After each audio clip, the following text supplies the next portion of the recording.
Hello everyone, Henry law क्या कहता है?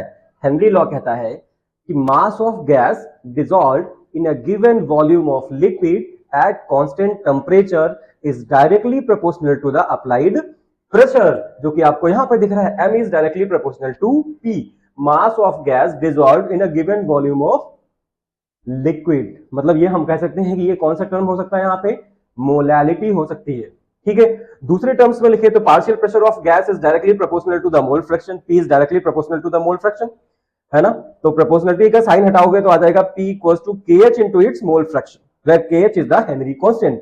और ये हेनरी कांस्टेंट किस पे डिपेंड करता है?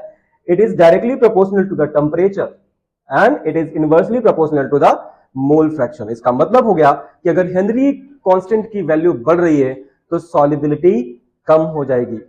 ठीक है ना? क्योंकि टेम्परेचर बढ़ने से सॉल्युबिलिटी कम होती है, उसकी वजह से। गेटिंग? दूसरी चीज, इस हेनरी लॉ की लिमिटेशंस क्या है? पहली चीज क्या है कि ये सिर्फ गैसियस स्टेट के लिए, लिक्विड या सॉलिड के लिए ये काम नहीं करता। दूसरी चीज, जो गैसेस हम ले रहे हैं वो उसमें एसोसिएशन या डिसोसिएशन नहीं होना चाहिए।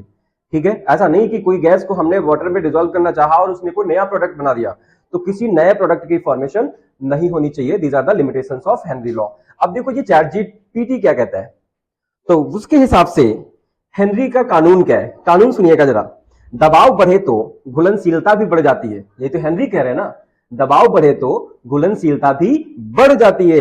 गैस की मात्रा बोतल में और गहराई में नजर आती है, क्योंकि गहराई में जाने पर क्या होगा? प्रेशर बढ़ेगा, प्रेशर बढ़ेगा तो सॉल्युबिलिटी गैसेस की बढ़ जाएगी। और इसीलिए जो स्कूबा डाइवर्स होते हैं वो अपने साथ में प्योर ऑक्सीजन के सिलेंडर नहीं ले जाते हैं, उसके साथ में हीलियम या नाइट्रोजन को मिक्स करते हैं। पता है आपको?